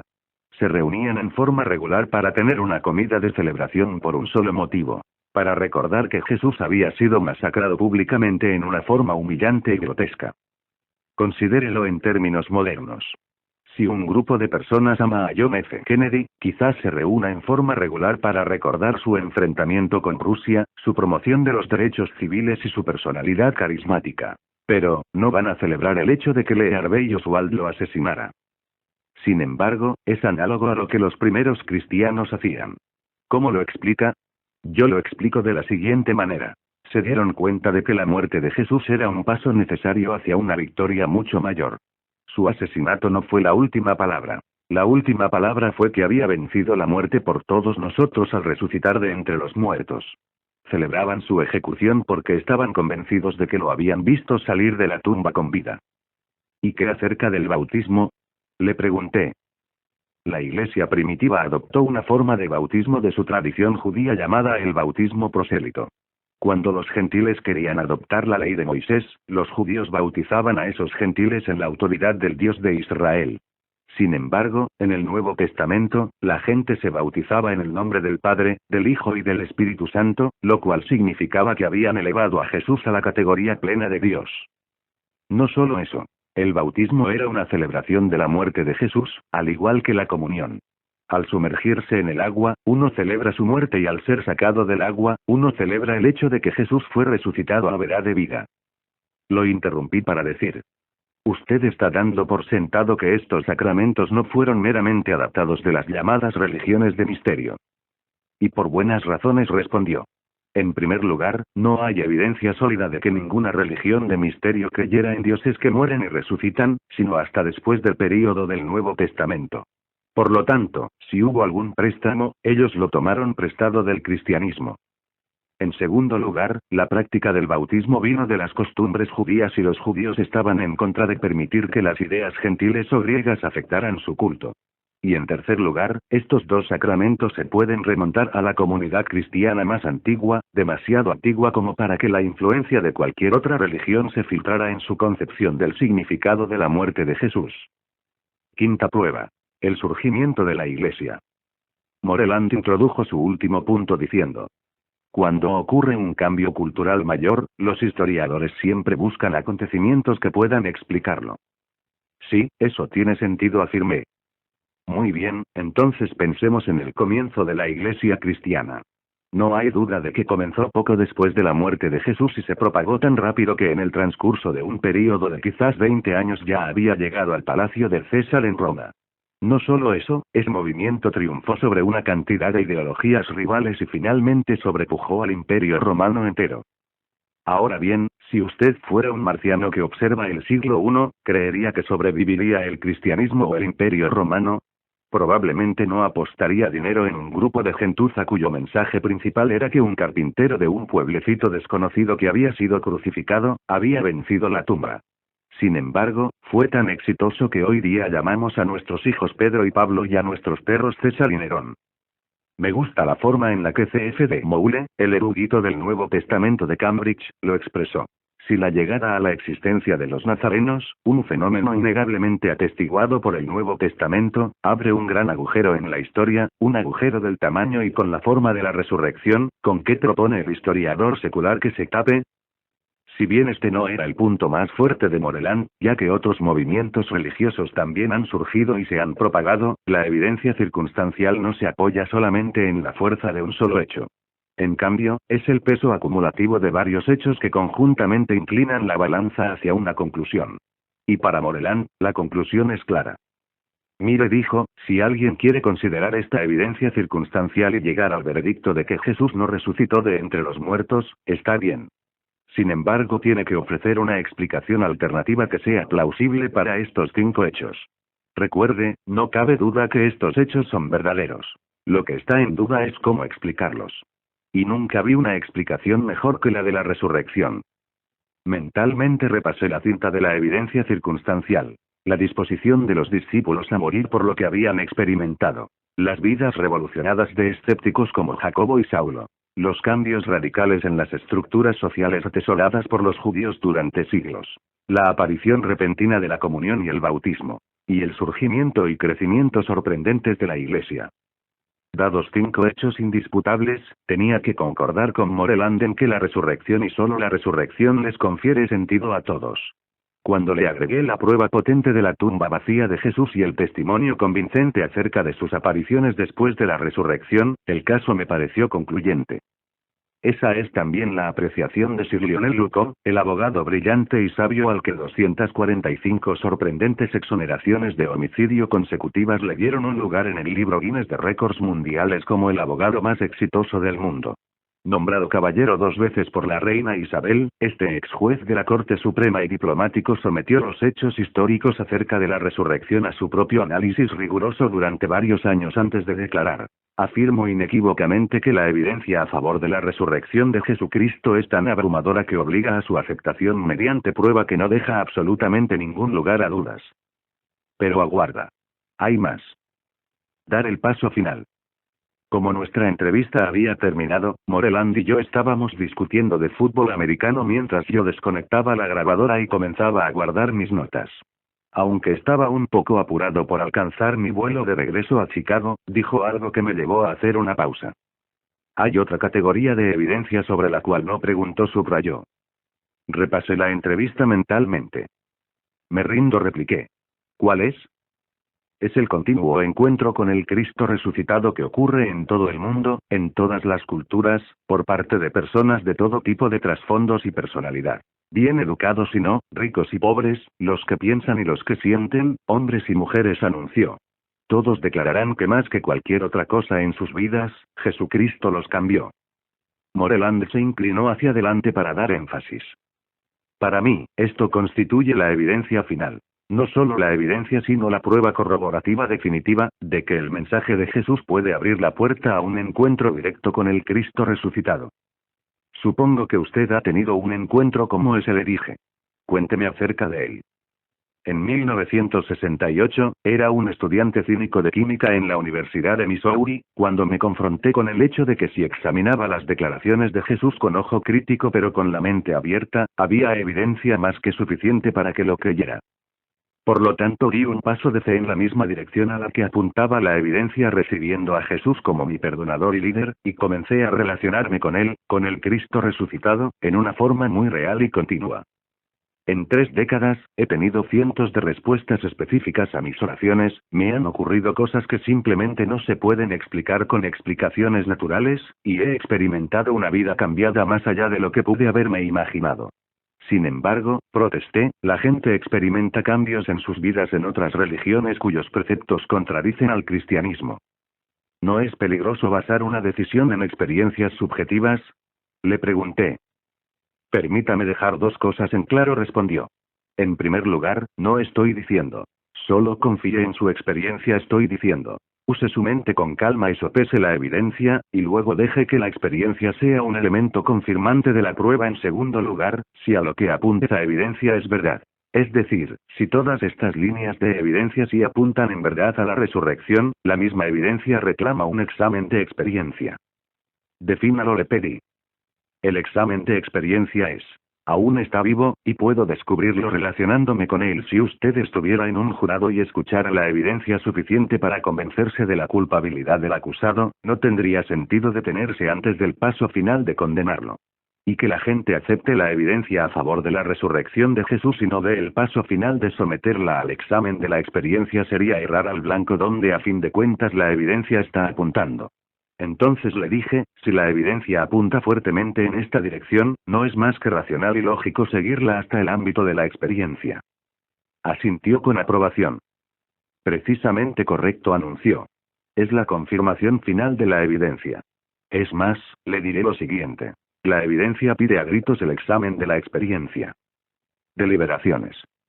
Preguntas para reflexión personal o para grupo de estudio. 1. Los discípulos estaban en una posición única al saber con certeza si Jesús había resucitado de entre los muertos y estaban dispuestos a morir por su convicción de que sí lo hizo. ¿Puedes pensar en alguna figura de la historia que muriera a propósito y con gusto por una mentira? ¿Qué grado de certeza necesitarías tener antes de que estuvieras dispuesto a dar tu vida por una creencia? ¿Cuán meticulosamente investigarías un asunto si fueras a basar tu vida en ella? 2. ¿Cuáles son tus creencias más queridas? ¿Qué sería necesario para que abandonaras o cambiaras radicalmente esas opiniones atesoradas, en especial si verdaderamente creyeras que te arriesgas a la condenación de tu alma si estás equivocado? ¿Cómo se relaciona tu respuesta con el hecho histórico de que miles de judíos de repente abandonaron 5 estructuras sociales y religiosas claves poco después de la crucifixión de Jesús? 3. Aparte de la resurrección de Jesús, ¿puedes pensar en alguna explicación que en forma simultánea dé cuenta de las 5 categorías de evidencia que trató J.P. Moreland? ¿Cómo crees que alguien como él respondería a tu hipótesis? 4. Moreland concluyó su entrevista hablando del examen de experiencia. ¿Qué tiene que suceder para que estés dispuesto a dar ese paso tú mismo? Más evidencia. Más recursos sobre este tema. Green, Michael, Cristo resucitó. ¿Y qué? Sovereignty, Kent, Inglaterra, 1995. McDowell, Josh, El factor resurrección, Eres Life, San Bernardino, K., 1981, pp. 105, 20. Moreland, J.R., Hay escalar la ciudad secular, Baker, Grand Rapids, 1987. Moule, CFD, El fenómeno del Nuevo Testamento, SCM Press, Londres, 1900. El veredicto de la historia que establece la evidencia y qué significa hoy día. La fecha era 8 de noviembre de 1981. Era domingo. Me encerré en mi oficina en casa y pasé la tarde repasando el viaje espiritual que había realizado durante 21 meses. Mi investigación acerca de Jesús fue similar a lo que acabas de leer, salvo que primeramente estudié libros y otras investigaciones históricas en lugar de entrevistar en persona a eruditos. Había formulado preguntas y analizado las respuestas con la mente lo más abierta posible. Y ya había llegado al punto crítico. La evidencia era clara. La cuestión restante era qué haría yo con ella. Tomando un anotador, comencé a transcribir las preguntas que había preparado al embarcarme en la investigación y algunos de los hechos claves que había descubierto. En forma similar, podía resumir la sustancia de lo que hemos aprendido en nuestra propia evaluación de la evidencia. ¿Son dignas de confianza las biografías de Jesús? Solía pensar que los evangelios eran meramente propaganda religiosa, contaminadas irremediablemente por imaginaciones hiperactivas y celo evangelistero. Sin embargo, Craig Blomberg, uno de las autoridades más prominentes del país en la materia, construyó un caso convincente de que ellos reflejan el testimonio de testigos oculares y ostentan señales inequívocas de precisión. Tan tempranas son estas biografías que no se pueden desechar como invención legendaria. Es más, las creencias fundamentales en los milagros de Jesús, su resurrección y su deidad se remontan a los mismos albores del movimiento cristiano. ¿Soportan un examen minucioso las biografías de Jesús? Blomberg argumentó persuasivamente que los escritores de los evangelios tenían la intención de preservar una historia confiable, pudieron hacerlo, tuvieron la honestidad y la disposición de incluir material difícil de explicar y no permitieron que la parcialidad tiñera indebidamente sus relatos. La armonía entre los evangelios en hechos esenciales, sumada a la divergencia en algunos detalles, les confiere credibilidad histórica a los relatos.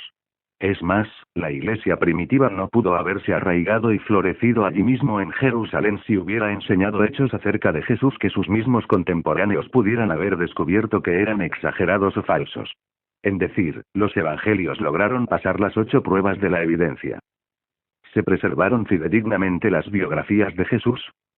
El erudito mundial, Bruce Metzger, señaló que comparados con otros documentos antiguos, hay una cantidad sin precedentes de manuscritos del Nuevo Testamento cuya fecha puede remontarse a un tiempo extremadamente cercano a los escritos originales. El Nuevo Testamento moderno está libre de discrepancias textuales en un 99.5%, sin doctrinas cristianas principales en duda. Los criterios utilizados por la Iglesia primitiva para determinar qué libros debían considerarse autoritativos han garantizado que poseamos los mejores registros acerca de Jesús. ¿Hay alguna evidencia creíble a favor de Jesús fuera de sus biografías? Tenemos mejor documentación histórica a favor de Jesús que sobre el fundador de cualquier otra religión antigua, expresó Edwin Yamauchi. Fuentes fuera de la Biblia corroboran que muchas personas creían que Jesús realizaba sanidades y era el Mesías, que fue crucificado y que a pesar de esa muerte vergonzosa, sus seguidores, quienes creían que todavía estaba vivo, lo adoraban como a Dios. Un experto documentó 39 fuentes antiguas que corroboran más de 100 hechos con respecto a la vida de Jesús, sus enseñanzas, su crucifixión y su resurrección. 7 fuentes seculares y varios credos antiguos tratan la deidad de Jesús, una doctrina definitivamente presente en la iglesia primitiva, según el erudito Gary Habermas. ¿La arqueología confirma o contradice las biografías de Jesús? El arqueólogo John Cray dijo que sin duda los hallazgos arqueológicos han aumentado la credibilidad del Nuevo Testamento. Ningún descubrimiento ha refutado jamás una referencia bíblica. Es más, la arqueología ha establecido que Lucas, quien escribió un cuarto del Nuevo Testamento, era un historiador muy esmerado. Un experto concluyó: si Lucas fue tan preciso y esmerado en su recuento histórico de los detalles menores, ¿sobre qué base lógica podemos suponer que fuera crédulo o impreciso en su recuento de cuestiones que eran de mayor importancia, no solo para él sino para otros también? Como es el caso, por ejemplo, de la resurrección de Jesús. ¿Es el Jesús histórico el mismo que el Jesús de la fe? Gregory Boyd señaló que el tan publicitario Seminario de Jesús, que duda que Jesús haya dicho la mayor parte de lo que se le atribuye, representa un pequeño número de eruditos del Frente Radical que están en el polo más lejano de la izquierda del pensamiento del Nuevo Testamento. El seminario descartó la posibilidad de que existan los milagros de antemano, utilizó criterios cuestionables, y algunos participantes han promocionado documentos plagados de mitos de cualidad en extremo dudosa. Aún más, la idea que de las historias acerca de Jesús emergieron de la mitología de los dioses que mueren y resucitan fracasa al someterse a escrutinio. Boyd observa: la evidencia a favor de que Jesús es quien los discípulos dijeron que era, está a años luz más allá de mis razones para pensar que la erudición de izquierda del Seminario de Jesús tiene razón. En suma, el Jesús de la fe es el mismo que el Jesús de la historia. ¿Estaba realmente convencido Jesús de que él era el Hijo de Dios? remontándose a las tradiciones más tempranas, las cuales sin lugar a dudas están libres del desarrollo legendario. Ben Witherington III pudo mostrar que Jesús tenía una concepción de sí suprema y trascendente. Con base en la evidencia, Witherington expresó: ¿creía Jesús que él era el Hijo de Dios, el ungido de Dios? La respuesta es sí. ¿Se veía como el Hijo del Hombre? La respuesta es sí. ¿Se veía como el Mesías definitivo? Sí, esa era la forma en la que se veía. ¿Creía que cualquiera menor a Dios podía salvar al mundo? No, creo que no. ¿Estaba loco Jesús cuando decía ser el Hijo de Dios? El reconocido psicólogo Gary Collins observó que Jesús no exhibía emociones inapropiadas, estaba en contacto con la realidad, era brillante y tenía una percepción sorprendente de la naturaleza humana, y entablaba relaciones profundas y constantes. No veo indicios de que Jesús sufriera alguna enfermedad mental conocida, concluyó. Además, Jesús respaldó su afirmación de ser Dios mediante hazañas milagrosas de sanidad, con sorprendentes demostraciones de poder sobre la naturaleza, con enseñanzas inigualables, con una percepción divina de la gente, y con su propia resurrección, la cual fue la autenticación final de su identidad. ¿Poseía Jesús los atributos de Dios? Mientras que la encarnación, Dios hecho hombre, lo infinito hecho finito, sobrepasa nuestra imaginación, el teólogo prominente D. Carson señaló que hay abundante evidencia de que Jesús exhibía las características de la deidad. Basados en Filipenses 2, muchos teólogos creen que Jesús voluntariamente se vació del uso independiente de los atributos divinos mientras cumplía su misión de redención humana. Aún así, el Nuevo Testamento confirma en forma específica que Jesús a fin de cuentas poseía cada requisito de la deidad, incluyendo la omnisciencia, la omnipresencia, la omnipotencia, la eternidad y la inmutabilidad. ¿Responde Jesús y solo Jesús a la identidad del Mesías? Centenares de años antes de que Jesús naciera, los profetas predijeron la venida del Mesías o el ungido, quien redimiría al pueblo de Dios. En realidad, decenas de estas profecías del Antiguo Testamento crearon una huella dactilar a la que solo el verdadero Mesías podía responder. Esto le dio a Israel una forma de descartar impostores y validar las credenciales del Mesías auténtico. En contra de probabilidades astronómicas, una en un billón de billón, de billón de billón, de billón de billón, de billón de billón, de billón de billón, de billón de billón, de billón, Jesús y solo Jesús a lo largo de la historia, responde a esta huella dactilar profética. Esto confirma la identidad de Jesús con un grado de certeza increíble. ¿Fue la muerte de Jesús una farsa y su resurrección un engaño? Mediante el análisis de los datos médicos e históricos, el Dr. Alexander Meteray concluyó que Jesús no pudo haber sobrevivido a los horripilantes rigores de la crucifixión, ni mucho menos a la herida abierta que le perforó el pulmón y el corazón. La idea de que de alguna manera se desmayó en la cruz y simuló estar muerto carece del fundamento de la evidencia. Los ejecutores romanos eran inexorablemente eficaces, sabiendo que ellos mismos enfrentaban la muerte si alguna de sus víctimas llegara a bajar de la cruz con vida. Aunque Jesús hubiera sobrevivido a la tortura de alguna manera, su estado cadavérico nunca habría inspirado un movimiento mundial basado en la premisa de que había triunfado en forma gloriosa sobre la tumba. ¿Estaba el cuerpo de Jesús en verdad ausente de su tumba? William Lane Craig presentó evidencia sorprendente de que el símbolo perdurable de la Pascua, la tumba vacía de Jesús, fue una realidad histórica. La tumba vacía se registra o está implícita en las fuentes más tempranas, el Evangelio de Marcos y el Credo de 1 de Corintios 15, los cuales están fechados con tanta proximidad al acontecimiento que no pueden haber sido producto de la leyenda. El hecho de que los evangelios informan que mujeres descubrieron la tumba vacía refuerza la autenticidad de la historia. El lugar de la tumba de Jesús les era conocido tanto a los judíos como a los cristianos, por lo tanto pudo haber sido verificado por los escépticos. En realidad, nadie, ni siquiera las autoridades romanas ni los líderes judíos, jamás dijeron que la tumba todavía encerraba el cuerpo de Jesús. En cambio, se vieron obligados a inventar la historia absurda de que los discípulos, a pesar de carecer del motivo y la oportunidad, habían robado el cuerpo, una teoría que ni siquiera el crítico más escéptico cree hoy día. ¿Se vio a Jesús vivo después de su muerte en la cruz? La evidencia a favor de las apariciones después de la resurrección de Jesús no se desarrollaron gradualmente con el transcurso de los años a medida que la mitología distorsionaba las memorias de su vida. En cambio, como lo dijo el experto en la resurrección, el Dr. Gary Habermas, la resurrección fue la proclamación central de la Iglesia primitiva desde el principio. El credo antiguo de Primera de Corintios 15 menciona personas específicas que se encontraron con el Cristo resucitado, y Pablo incluso desafió a los que dudaban en el siglo I a hablar con estos individuos en persona para determinar la verdad del asunto por sí mismos. El libro de los Hechos está lleno de afirmaciones extremadamente tempranas de la resurrección de Jesús, mientras que los evangelios describen gran cantidad de encuentros en detalles. El teólogo británico Michael Green concluyó: las apariciones de Jesús están tan bien autenticadas como ninguna otra cosa en la antigüedad, no puede haber ninguna duda racional de que ocurrieron. ¿Hay otros hechos que respalden la resurrección? La evidencia circunstancial que presentó J. P. Moreland agregó la documentación final a la resurrección. En primer lugar, los discípulos estaban en una posición única para saber si la resurrección ocurrió y murieron proclamando que era verdad. Nadie muere a propósito y con gusto por una mentira. En segundo lugar, aparte de la resurrección no hay una razón buena por la cual escépticos como Jacobo y Saulo se hubieran convertido y hubieran muerto por su fe. En tercer lugar, en el transcurso de unas semanas después de la crucifixión, los judíos comenzaron a abandonar prácticas sociales claves que tuvieron importancia crítica en lo social y lo religioso durante siglos. Creían que se arriesgaban a la condenación si estaban equivocados.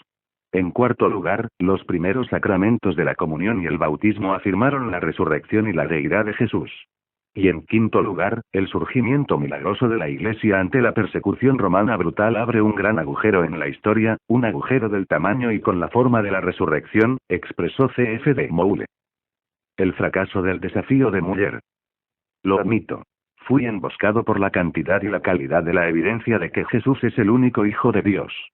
Sentado en el escritorio esa tarde de domingo, sacudía la cabeza en asombro.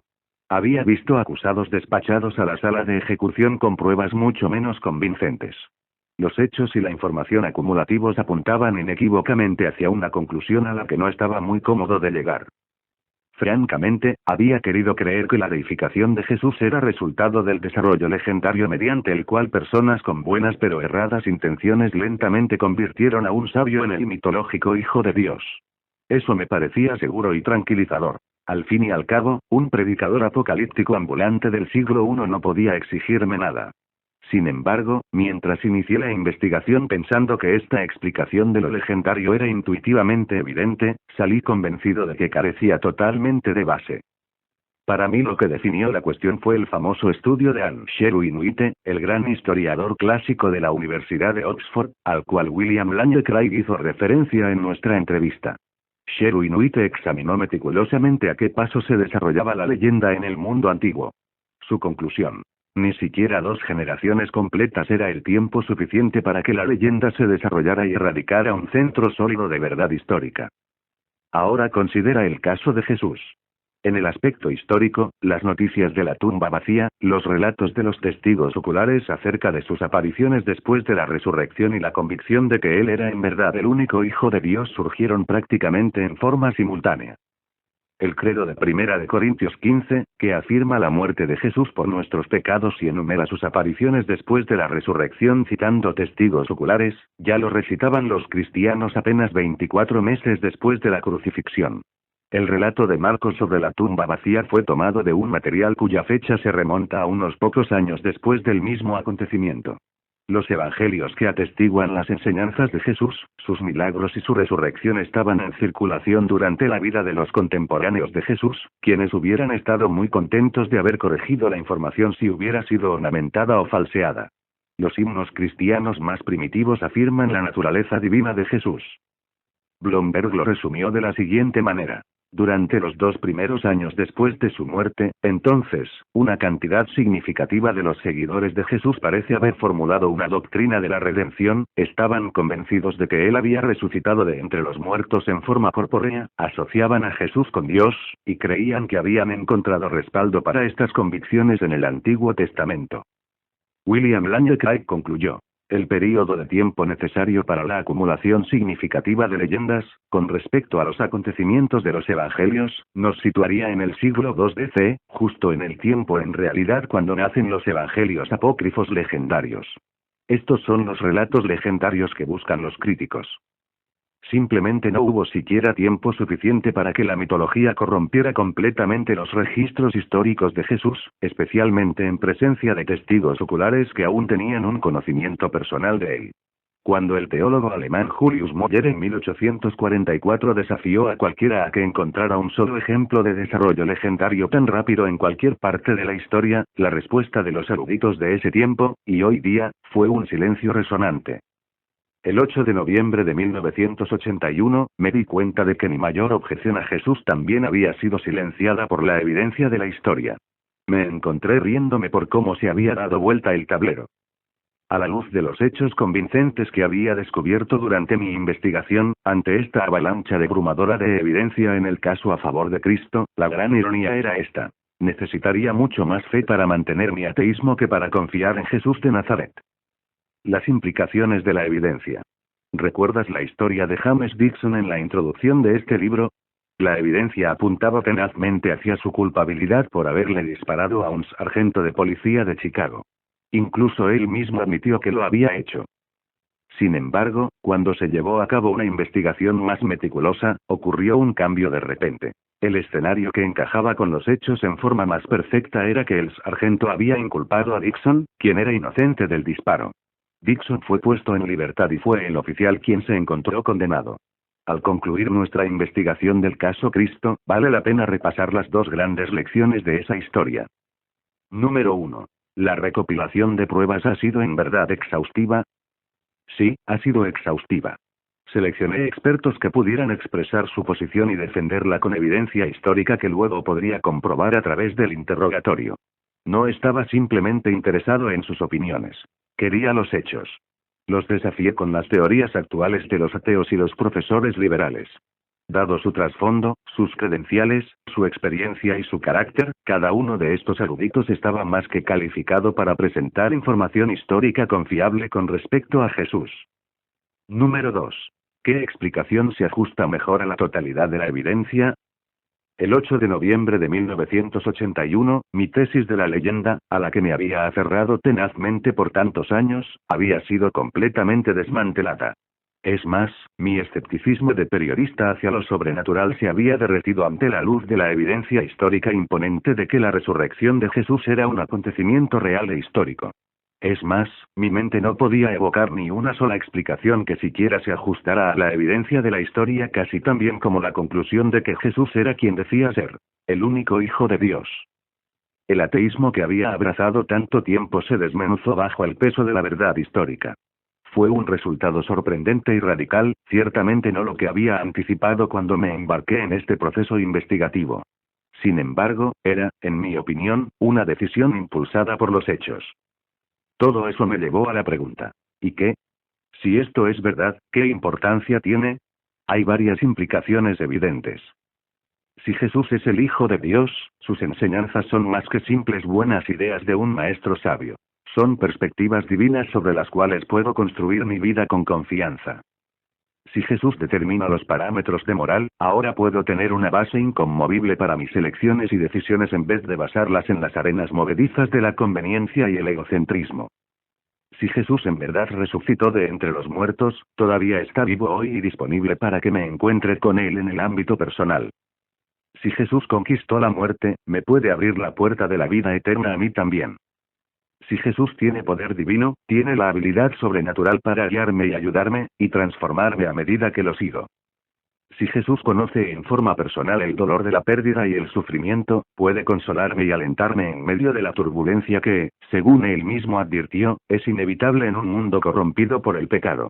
Si Jesús me ama como dice, mi bienestar es importante para él. Eso significa que no tengo nada que perder y todo que ganar dedicando mi vida a él y a sus propósitos. Si Jesús es quien dice ser, y recuerda, ningún líder de ninguna otra religión principal jamás pretendió ser Dios, como mi creador, merece justamente mi lealtad, mi obediencia y mi adoración. Recuerdo haber escrito esas implicaciones en mi anotador y luego reclinarme en la silla. Había llegado al final de mi viaje de casi 2 años. Finalmente era hora de tratar la pregunta más apremiante de todas. ¿Y ahora qué? La fórmula de la fe. Después de una investigación personal que ocupa más de 600 días e incontables horas, mi propio veredicto en el caso Cristo era claro. Sin embargo, sentado en mi escritorio, me di cuenta de que necesitaba algo más que una decisión intelectual. Quería dar el paso de la experiencia que J.R. Moreland había descrito en la última entrevista.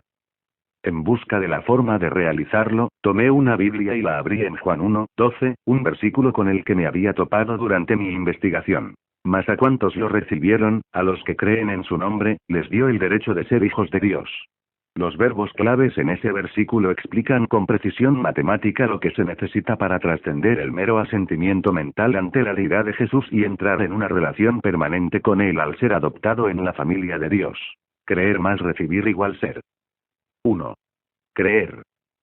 Como alguien educado en periodismo y en derecho, fui capacitado para responder a los hechos, donde quiera que apunten. Para mí, la información demostraba en forma convincente que Jesús es el Hijo de Dios quien murió en mi lugar para pagar la pena que yo merecía por las transgresiones que yo había cometido. Y había bastantes transgresiones. Me voy a ahorrar la vergüenza de abundar en detalles, pero la verdad es que había vivido una vida profana, ebria, egocéntrica e inmoral. En mi carrera, había apuñalado por la espalda a mis colegas para obtener beneficios personales y rutinariamente había violado parámetros éticos y morales en pos de historias. En mi vida personal, estaba sacrificando a mi esposa y a mis hijos en el altar del éxito. Era un mentiroso, un tramposo y un engañador. Mi corazón se había encogido hasta el punto en que se había transformado en una roca dura hacia los demás. Mi motivación principal era el placer personal. Y es irónico que cuanto más desesperadamente lo buscaba, más evasivo y destructivo se volvía. Cuando leí en la Biblia que estos pecados me separaban de Dios, quien es santo y moralmente puro, esto resonó como verdad. Ciertamente Dios, cuya existencia había negado durante años, parecía extremadamente distante y me resultó evidente que necesitaba la cruz de Jesús como puente para cruzar ese golfo. El apóstol Pedro expresó: porque Cristo murió por los pecados una vez por todas, el justo por los injustos, a fin de llevarlos a ustedes a Dios. 1 de Pedro 3:18. Todo esto ahora lo creía. La evidencia de la historia y mi propia experiencia eran demasiado fuertes como para hacerles caso omiso. 2. Recibir. Cada uno de los demás sistemas de creencias que había estudiado durante mi investigación estaba basado en el plan de hacer. Es decir, era necesario que la gente hiciera algo. Por ejemplo, usar una rueda de oración tibetana, dar limosna, hacer procesiones, pasar por reencarnaciones, expulsar el karma de transgresiones pasadas, reformar el carácter, para intentar de algún modo ganarse poder regresar a Dios. A pesar de sus mejores esfuerzos, mucha gente sincera no lo lograría. El cristianismo es único. Se basa en el plan hecho. Jesús ha hecho por nosotros en la cruz lo que nosotros no podemos hacer por nuestra cuenta. Pagó la pena de muerte que merecemos por nuestra rebelión y transgresión, para que podamos ser reconciliados con Dios. No tenía que luchar y afanarme por tratar de hacer lo imposible para hacerme digno. Una y otra vez la Biblia dice que Jesús ofrece el perdón y la vida eterna como regalo gratuito que no puede ganarse, véase Romanos 6:23. Efesios 2:8-9. Tito 3:5. Se llama gracia, sublime gracia, favor inmerecido. Está disponible para todo aquel que lo recibe con una oración sincera de arrepentimiento. Incluso para alguien como yo. Sí, tenía que dar un paso de fe, al igual que lo hacemos en cada decisión que tomamos en nuestras vidas. Sin embargo, esta es la distinción crucial. Ya no estaba tratando de nadar contra la corriente poderosa de la evidencia. En cambio, estaba eligiendo ir en la misma dirección en la que fluía el torrente de hechos. Eso era razonable, era racional, era lógico. Es más, en una forma interna e inexplicable, era lo que percibía que el Espíritu de Dios me estaba impulsando a hacer. Así que el 8 de noviembre de 1981, hablé con Dios en una oración sincera e inédita, admití mis transgresiones y me aparté de ellas, y recibiendo el regalo del perdón y de la vida eterna a través de Jesús. Le dije que con su ayuda quería seguirlo en sus caminos de allí en adelante. No hubo rayos, ni respuestas audibles, ni sensaciones de cosquilleo. Sé que algunas personas sienten un torrente de emoción en ese momento. Para mí, empero, había algo más que era de igual modo estimulante. El torrente de la razón. 3. Ser. Luego de dar ese paso, sabía por Juan 1:12 que había cruzado el umbral de una nueva experiencia. Había llegado a ser algo diferente. Un hijo de Dios, adoptado para siempre en su familia a través del Jesús histórico y resucitado. El apóstol Pablo dijo: Por lo tanto, si alguno está en Cristo, es una nueva creación. Lo viejo ha pasado, ha llegado ya lo nuevo. Segunda de Corintios 5, 17. Es cierto, con el tiempo, a medida que procuraba seguir las enseñanzas de Jesús y abrirme a su poder transformador, mis prioridades, mis valores y mi carácter fueron, y siguen siendo, transformados gradualmente. Quiero cada vez más que las motivaciones y la perspectiva de Jesús sean las mías. Haciendo una paráfrasis de Martin Luther King, Jr. Quizá aún no sea el hombre que debo ser, o el hombre, con la ayuda de Cristo, que algún día seré. Pero gracias a Dios ya no soy el hombre que solía ser. Quizá eso le suene místico. No lo sé. No mucho tiempo atrás, a mí sí. Sin embargo, ahora es muy real para mí y para aquellos que me rodean. En verdad, la diferencia en mi vida fue tan radical que unos pocos meses después de que me convertí en seguidor de Jesús, nuestra hija de 5 años, Alison, se acercó a mi esposa y le dijo: «Mami, quiero que Dios haga por mí lo que hizo por papi». Allí estaba una niña pequeña que solo había conocido un padre que era profano, airado, de palabras duras, y muy a menudo estaba ausente. Y aunque nunca había entrevistado a un erudito, nunca había analizado la información, nunca habían investigado la evidencia histórica, había visto de cerca la influencia que Jesús puede tener en la vida de una persona. En realidad, ella estaba diciendo: si esto es lo que Dios hace en un ser humano, eso es lo que quiero para mí. Mirando en retrospectiva a casi 2 décadas, puedo ver con claridad que el día en que tomé la decisión personal en el caso Cristo no fue menos que el acontecimiento crucial de mi vida entera. Alcanzar su propio veredicto. Y ahora usted. En el comienzo, le alenté a enfocar la evidencia de este libro como un jurado lo más justo e imparcial posible, a sacar sus propias conclusiones basadas en el peso de la evidencia. A fin de cuentas, el veredicto es suyo, suyo y de nadie más. Nadie más puede votar por usted. Quizá luego de leer a cada experto, al escuchar cada argumento, al ver cada respuesta a las preguntas, y someter la evidencia a prueba con su propia lógica y sentido común, haya descubierto, al igual que yo, que el caso a favor de Cristo es concluyente. La parte del creer de Juan 1:12 está firme en su lugar. Todo lo que resta es recibir la gracia de Jesús, y luego pasará a ser su hijo o hija comprometido en una aventura espiritual que puede florecer por el resto de su vida y por la eternidad. Para usted, llegó la hora del paso de la experiencia y no puedo alentarlo con mayor fuerza a que lo dé con entusiasmo. Por otro lado, quizás todavía tenga algunas preguntas. Quizá yo no traté las objeciones que predominan en su mente. Es justo. Ningún libro puede tratar cada detalle.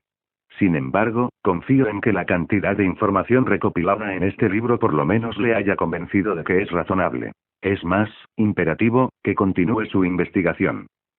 Señale los puntos donde cree que hay que reforzar la evidencia y luego busque respuestas adicionales de expertos respetados.